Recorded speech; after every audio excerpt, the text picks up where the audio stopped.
Hi guys, ഒരു daily vlog കണ്ടാലോ. അപ്പോൾ രാവിലെ എനിക്ക് ബ്രഷൊക്കെ ചെയ്ത് ഫ്രഷ് ആയതിന് ശേഷം ഇതെൻ്റെ അമ്മയുടെ അമ്മയാണ് കേട്ടോ.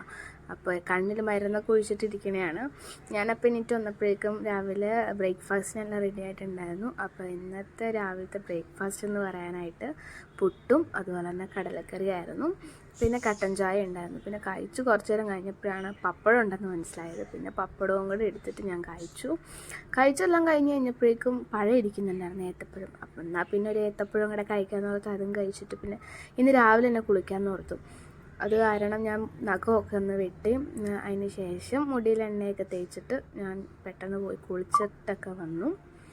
കുളിയൊക്കെ കഴിഞ്ഞ് വന്നപ്പോഴാണ് ഫ്രിഡ്ജിൽ ഐസ്ക്രീം ഇരിക്കുന്നുണ്ടെന്ന് മനസ്സിലായി. അപ്പം ഞാൻ ഓർത്ത് വന്നാൽ പിന്നെ ഇച്ചിരി ഐസ്ക്രീം കഴിക്കാമെന്ന്. അങ്ങനെ ഞാൻ ഐസ്ക്രീം എടുത്ത് കഴിച്ചു. അതൊക്കെ കഴിഞ്ഞപ്പോഴേക്കും ഞാൻ അടുക്കളയിൽ പോയി നോക്കിയപ്പോൾ ഉച്ചത്തേക്ക് മീൻ വറക്കുന്നുണ്ടായിരുന്നു കേട്ടോ. പിന്നെ അത് കഴിഞ്ഞപ്പോഴേക്കും അമ്മ എനിക്കൊരു മുട്ട കൊണ്ടെത്താന്നു ഒരു 11 മണിയൊക്കെ ആയപ്പോൾ. പിന്നെ ഉച്ചയ്ക്ക് ചോറും പിന്നെ അതുപോലെ തന്നെ പപ്പടവും മീൻ വറുത്തതും അച്ചാറും പിന്നെ ഇത് മുരിങ്ങാക്കോലും അതുപോലെ തന്നെ ചക്കക്കുരൊക്കെ ഇട്ടൊരു കറിയായിട്ട് അടിപൊളിയായിരുന്നു. അതിനുശേഷം അതൊക്കെ കഴിച്ച് പിന്നെ 4 മണി ആയപ്പോഴേക്കും ഇന്ന് എൻ്റെ വകയായിരുന്നു കേട്ടോ പഴംപൊരി. അപ്പം ഞാനാണ് ഇന്ന് പഴംപൊരി ഉണ്ടാക്കിയത്. അപ്പോൾ അതിന് വേണ്ടിയിട്ട് ഞാനെല്ലാം ചെയ്തു. നല്ലായിരുന്നു എന്നാണ് പറഞ്ഞെല്ലാവരും. അങ്ങനെ അതൊക്കെ കഴിഞ്ഞ് ചായയൊക്കെ കൂട്ടി പഴംപൊരിയൊക്കെ ഞങ്ങളെല്ലാവരും കൂടെ ഒന്നിച്ചൊക്കെ ഇരുന്ന് കഴിച്ചു. പിന്നെ പുറത്താണെങ്കിൽ നല്ല കാറ്റാണ് കേട്ടോ. അതാണ് അമ്മച്ചി ഭയങ്കര തണുപ്പായതുകൊണ്ട് അങ്ങനെ ഇരിക്കുന്നത്.